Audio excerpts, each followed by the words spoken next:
아멘.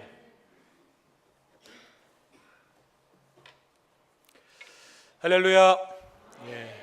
이 시간도 하나님께서 여러분을 위하여 예비하신 은혜가 여러분의 심령마다 충만하게 임하시기를 주의 이름으로 축원합니다. 우리가 지난 시간까지 한 3주간에 걸쳐서 애굽에 내린 10가지 재앙, 그리고 또 마지막 10번째 재앙과 연결된 유월절과 무교절의 의미에 대해서 우리가 살펴보았습니다. 10가지 재앙을 통해서 바로와 애굽, 하나님께서는 그들이 하나님께로 돌이킬 수 있는 10번의 기회를 주셨던 거죠. 그리고 마지막 10번째 재앙에서는 모든 장자가 죽임을 당하는 그 죽음의 재앙을 내리시기는 했지만 그 재앙의 목적은 죽이시고 심판하시고 망하게 하시려는 것이 아니라 오히려 뭐였어요? 죽음이 내리지만 그 죽음을 면할 수 있는, 그 죽음의 재앙을 피할 수 있는, 거기서 구원을 얻고 생명을 얻을 수 있는 길을 알려주시는 것, 그 방법을 알려주시는 것이 오히려 마지막 10번째 죽음의 재앙 속에 담겨져 있는 하나님의 마음이었고, 하나님께서 그 재앙을 내리신 목적이었어요. 그렇지만 바로와 애굽은 어떻게 했습니까? 그 말씀을 믿지 않고, 하나님의 말씀을 믿지 않고, 그 방법, 그 말씀에 순종하지 않음으로 인해서 죽음의 재앙이 온 애굽을 뒤덮어버리고 말았습니다. 결국 바로는 이스라엘을 이제 내보낼 수밖에 없는 거죠. 두 손 두 발 다 들었어요. 안타까운 것은 그렇게까지 했으면, 이스라엘을 이제 내보내려고 이제 결정까지 했으면, 그 다음은 바로와 애굽이 어떻게 해야 돼요? 하나님께로 이제 돌아와서 엎드려서 하나님만이 살아계신 참신이시구나, 그동안 우리가 섬겼던 그 수많은 애굽의 신들이 다 가짜였구나, 이걸 깨닫고 하나님을 섬기는, 이제는 하나님을 섬기는 삶으로 돌이켰어야 되는데, 바로와 애굽이 하나님께 항복하고 이스라엘을 내보내는 데까지는 갔는데 하나님께로 돌이키는 데까지는 가지 못한 거죠. 끝끝내. 이것이 참 너무나도 안타까운 것입니다. 어쨌든 이 과정을 통해서 이스라엘은 드디어 430년간의 종살이를 끝내고 출애굽을 하게 되었습니다.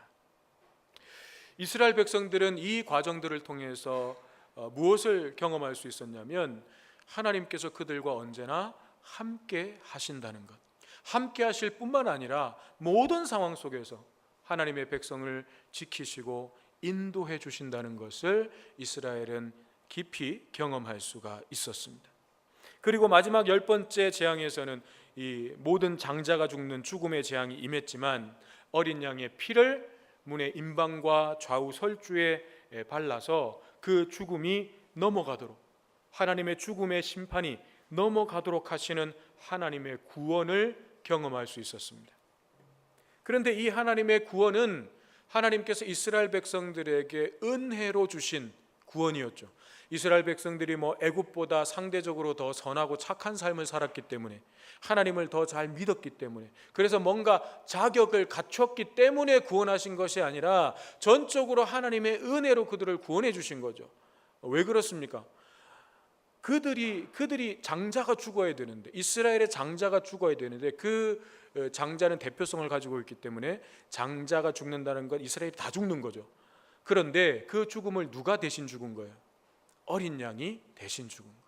그래서 그 어린 양의 죽음을 하나님께서 이 이스라엘을 위한, 이스라엘을 죽음의 심판으로부터 넘어가도록 하시는 그 피값으로 하나님이 받으시고 이스라엘에게 생명을 주신 거기 때문에 은혜로 구원받은 거죠.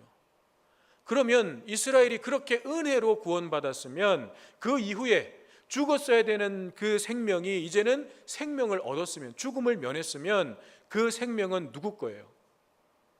누구의 소유예요? 하나님의 소유가 되는 것입니다. 이스라엘은요, 이제 하나님의 소유예요. 그들의 생명은 그들의 것이 아니에요. 그들이 앞으로 이제 살아가는 삶은 이스라엘의 것이 아니에요. 하나님의 것이에요. 하나님의 소유예요. 그렇다면 이스라엘은 하나님의 말씀에 순종하고 그 하나님의 뜻이 이루어지는 것을 위해서 그들의 모든 삶을 드림이 마땅하게 되는 거죠. 그것이 무교절의 삶이었습니다. 자, 그렇게 이제 첫 번째 유월절 밤이 지나고 이스라엘이 드디어 이제 출애굽을 하게 됩니다. 그 모습을 오늘 본문 18절 끝에 보면 이렇게 기록하고 있어요. 이스라엘 자손이 애굽 땅에서 대열을 지어 나올 때에, 대열을 지어서 나온다라고 했는데, 이 말은 이스라엘이 출애굽할 때 뭐 피난민처럼 막 도망치듯이 막 우왕좌왕하면서 바로가 막 또 어떻게 할까봐 빨리 도망가야 되니까 막 허겁지겁 뛰쳐나온 그런 것이 아니라 마치 승리한 군대가 대열을 지어서 나오듯이 그렇게 당당하게 출애굽해서 나왔다는 거예요. 또 출애굽기 12장 36절에도 이 출애굽의 모습이 나오는데, 하나님께서 이스라엘 백성들에게 은혜를 주셔서 그들이 애굽 사람들의 물품을 취해서 나와요. 애굽 사람들의 물품을 취해서. 출애굽기 12장 36절에 그들이 구하는 대로 주게 하심으로 그들이 애굽 사람의 물품을 취하였더라. 그러니까 승리한 군대처럼 딱 대열을 지어서 나오는데 마치 승리한 군대가 전리품을 취해서 나오듯이 그렇게 출애굽을 한 거예요. 그렇다고 뭐 애굽 사람들로부터 뭐 약탈하고 빼앗아서 그렇게 갖고 온 것이 아니라 하나님께서 애굽 사람들로 하여금 이스라엘에게 그렇게 주도록 만드셨어요. 그런데 사실은 이것은 하나님께서 출애굽기 3장에서 이미 약속하셨던 하나님의 그 약속의 성취예요. 출애굽기 3장에서 하나님이 모세를 부르셔서 이 하나님께서 이 이스라엘 백성들을 구원하시려고 하는 계획들을 말씀하실 때 뭐라고 하셨냐면, 내가 이 백성을 빈손으로 나가지 않게 하겠다. 이 땅에서 내가 이 백성을 이끌어낼 텐데 내가 빈손으로 가지 않겠다. 하나님께서 출애굽기 3장에서 이미 말씀하셨던 내용이에요. 그 내용을, 그 약속을 하나님께서 이게 성취하시는 거죠. 이 약속의 말씀이 그대로 성취되게 하셔서 이스라엘은 이제 애굽 사람들이 주는 물품까지 손에 들고 그렇게 승리자의 모습으로 출애굽을 하게 된 것입니다.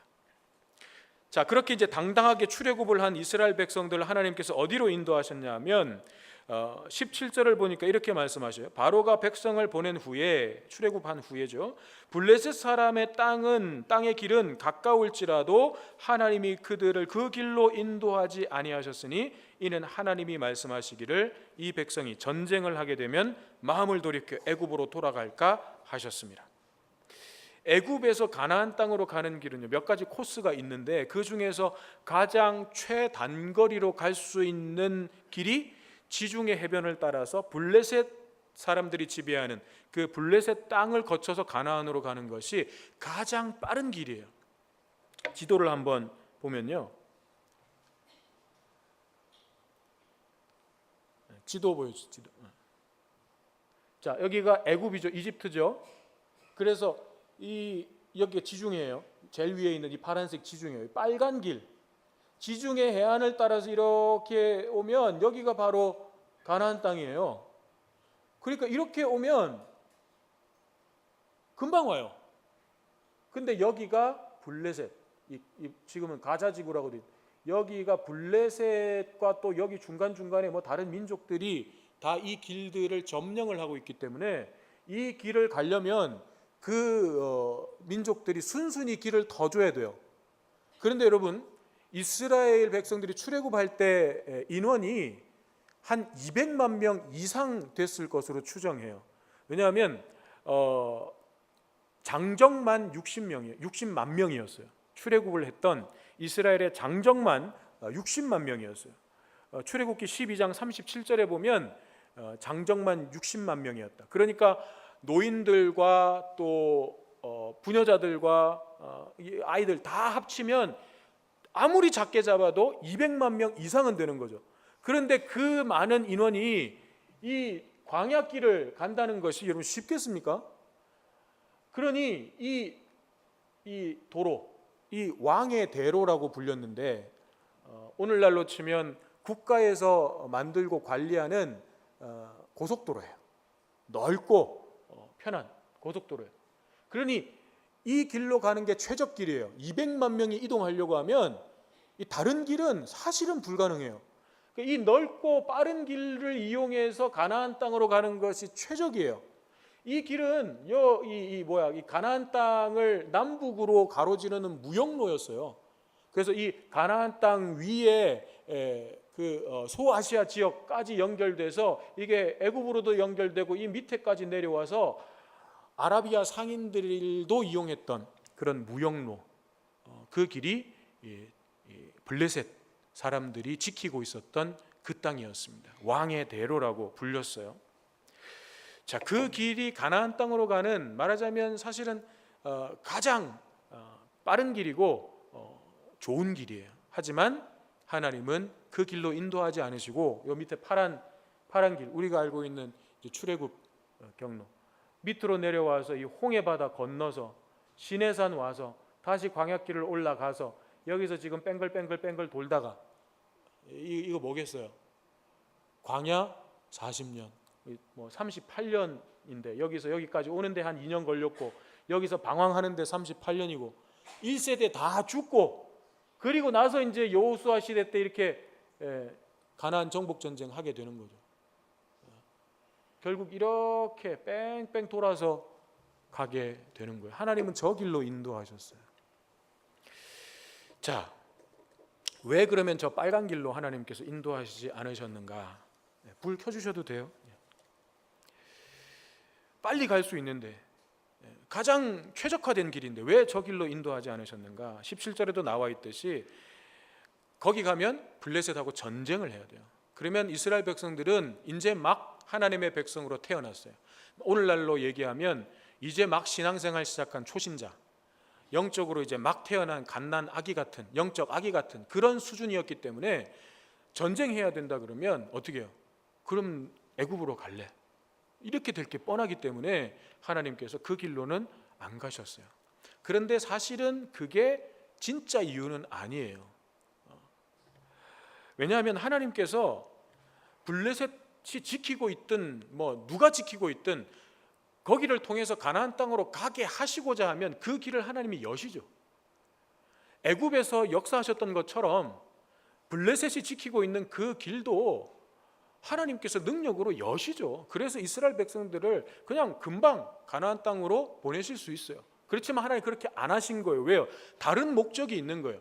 가나안 땅에 들어가는 것 자체가 하나님께서 이스라엘을 출애굽시키신 최종적 목적은 아니에요. 거기가 최종 목적지는 맞지만 그것만을 위해서 출애굽시킨 것은 아니라는 거예요. 만약 가나안 땅을 하나님이 이스라엘에게 주시는 것으로 하나님의 모든 뜻이 끝나는 거라면 제일 빠른 길, 제일 최적화된 그 길로 하나님이 능력으로 여셔가지고 빨리 가나안 땅 주시고 하나님 뜻을 딱 이루시면 끝나는 거죠. 그런데 왜 길고 긴 땅을, 길고 긴 길을 돌려 그렇게 가나안 땅으로 가게 하시는가? 그건 가나안 땅을 주시는 것 자체가 하나님의 뜻의 전부가 아니기 때문에 그 가나안 땅에 들어가서 이스라엘이 감당해야 될 사명이 있는 거예요. 이 땅에 하나님의 나라를 보여줘야 되는 사명이 있는 거예요. 그래서 그 사명을 감당하기 위해서는 이스라엘이 영적으로 믿음이 성장해야 돼요. 이스라엘이 믿음이 성장해야 돼요. 그리고 강하고 굳센 믿음으로 훈련받아야 돼요. 연단받아야 돼요. 그래야 그 사명을 감당할 수 있어요. 한마디로 영적 실력을 갖춰야 되는 거거든요. 그래서 하나님께서는 이스라엘의 믿음의 성장과 훈련을 위해서 이 홍해 광야길로 인도하신 거예요. 홍해의 광야길은 이스라엘의 믿음의 성장과 훈련을 위한 길이었어요. 그래서 하나님은 의도적으로 홍해를 건너서 광야로 들어가게 하신 것입니다. 생명이 성장해 가고 성숙해 가는 것, 그것은 과정을 생략하고 자라갈 수가 없죠. 연단과 훈련이 없이 성숙해질 수 없습니다. 세상의 모든 이치도 마찬가지잖아요. 생명이 자라가는 것이든 뭐 건물을 짓는 것이든 뭐 공부를 해 나가는 것이든 중간 과정 단계를 뛰어넘고 가면 거기에는 반드시 문제가 생기게 됩니다. 신앙의 성장과 성숙에 있어서도 마찬가지죠.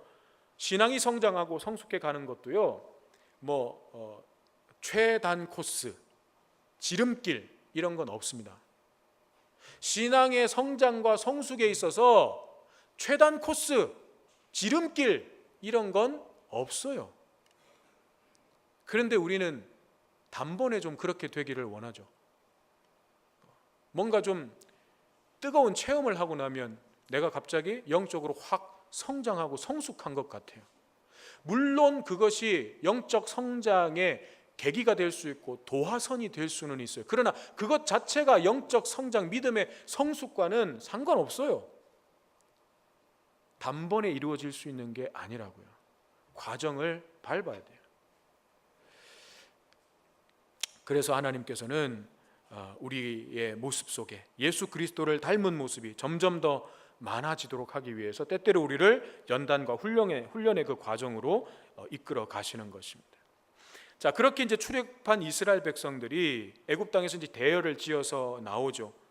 군대처럼. 그리고 그 손에는 애굽 사람들로부터 취한 각종 물품들이 들려 있습니다.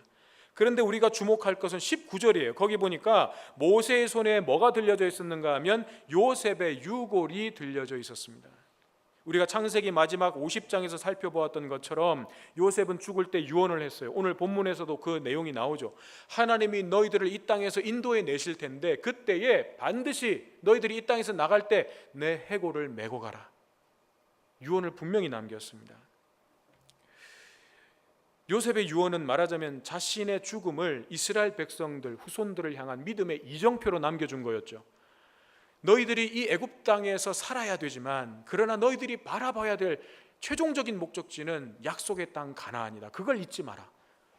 그래서 자신의 유골을 메고 올라가라라고 하는 유언을 남겨둔 거였어요. 자, 이 요셉의 유골을 430년 후에 지금 모세가 들고 애굽 땅을 지금 나오고 있는 거예요.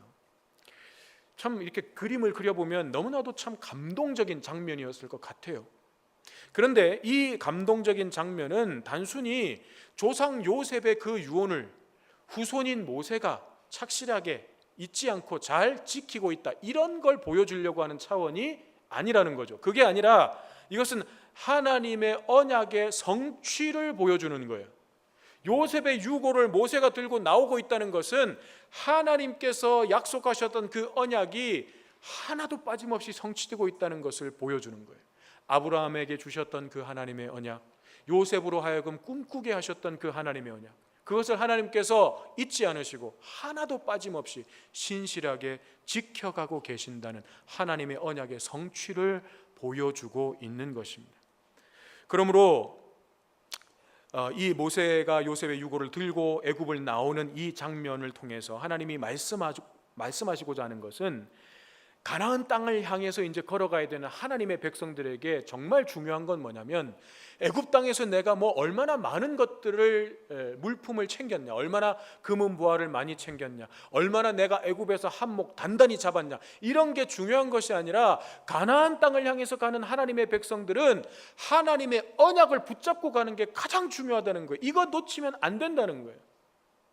하나님의 약속의 말씀을 붙잡고 그 약속의 말씀은 어떤 상황 속에서도 반드시 성취된다는 이 믿음 가지고 담대하게 나가야 된다는 거예요. 그렇게 하면, 그렇게 담대하게 나아가면 하나님께서 그 길을 인도하고 계신다는 것을 눈으로 보고 경험하게 된다는 거예요. 이걸 지금 말씀하고 싶은 겁니다. 이스라엘 백성들이 지금 경험하고 만나야 될 하나님이 이 하나님이에요. 그들이 이제 광야의 연단과 훈련을 통해서 경험하게 될 하나님이 이 하나님이에요. 약속의 말씀 붙들고 가나안 땅을 향해서 하나님 약속은 반드시 이루어진다, 그 믿음 가지고 나가면 하나님이 함께 하시면서 지키시고 보호하시고 인도하신다는 것을 너희가 보고 경험하게 될 거라는 거예요. 이스라엘은 이제 그걸 경험하게 될 거예요. 그래서 본문 21절 21절을 보면요, 이스라엘이 가는 길을 무엇이 인도하고 계신다고 말씀하고 있습니까? 구름 기둥과 불 기둥이.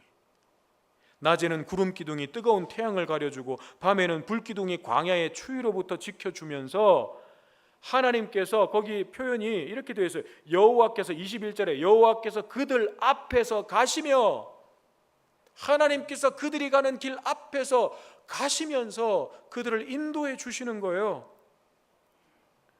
냉난방 시스템까지 다 갖춰 주시면서. 이 구름 기둥과 불 기둥은요, 하나님이 함께 하고 계시고 그 길을 인도하신다는 것을 이스라엘이 눈으로 보고 정말 이제 경험하고 확신할 수 있도록 하는 표징이었어요. 그들에게 주시는 하나님의 표징. 근데 여러분, 이 표징이 언제부터 나타났는지 이게 중요해요. 구름 기둥, 불 기둥이 애굽에 있을 때도 있었습니까? 없었어요. 애굽에서 나와서 광야길로 들어가니까,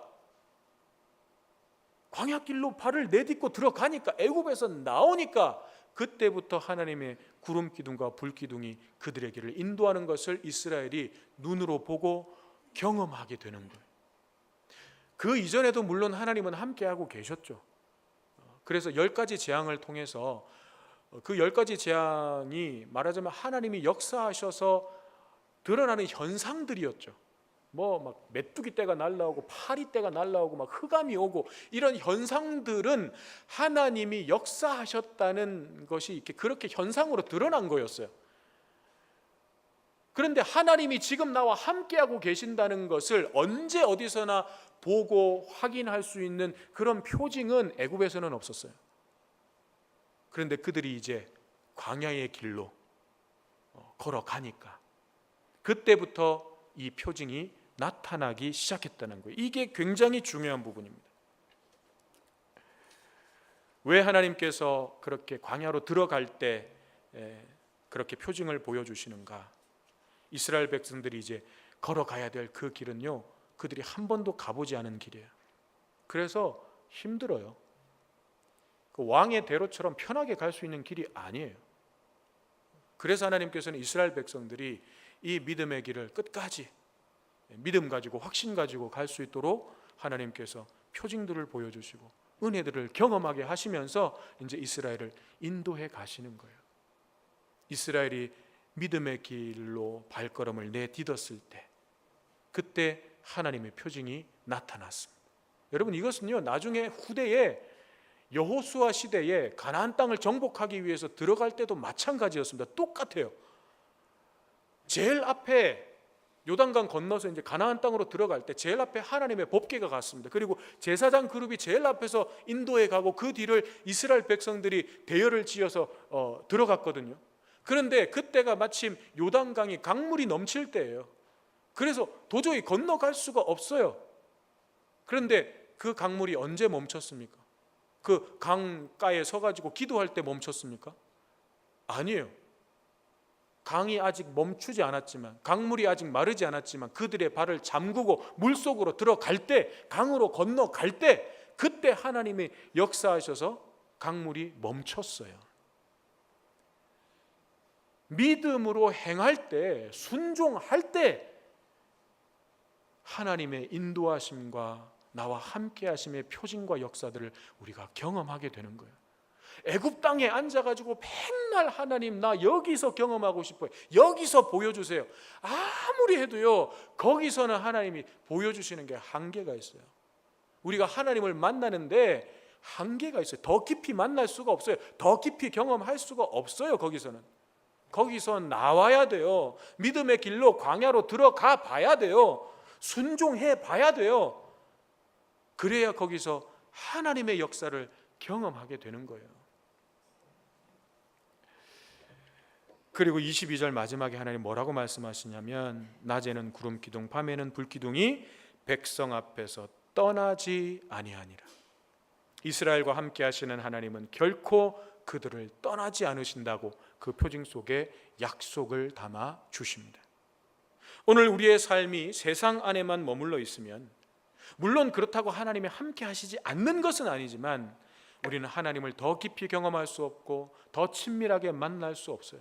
하나님의 역사하심을, 우리의 삶 속에 개입하고 계심을 우리가 더 확실하게 경험할 수가 없습니다. 그러나 하나님께서 가라고 하시는 그 믿음의 성장과 훈련을 위한 그 광야의 길, 지금까지 내가 살아왔던 삶의 방식과는 너무나도 다른 길, 네가 져라, 네가 낮아져라, 네가 섬겨라, 네가 손해봐라, 내가 살아왔던 삶의 방식과는 전혀 다른 길로 가라고 하시는 그 믿음의 길로, 힘들고 어려울 것이 뻔히 보이는, 고생할 게 뻔히 보이는, 내 자존심이 상할 게 뻔히 보이는 그 십자가의 길로 내가 걸어갈 때, 우리가 믿음으로 발걸음을 내디뎌 볼 때 바로 그때부터 우리는 구름 기둥과 불 기둥으로 우리의 삶을 인도하시고 지켜주시는 살아계신 하나님의 역사를 눈으로 보고 경험하게 될 것입니다. 이 사순절이 저와 여러분 모두에게 이 은혜를 경험하는 복된 시간이 되시기를 주님의 이름으로 축원합니다.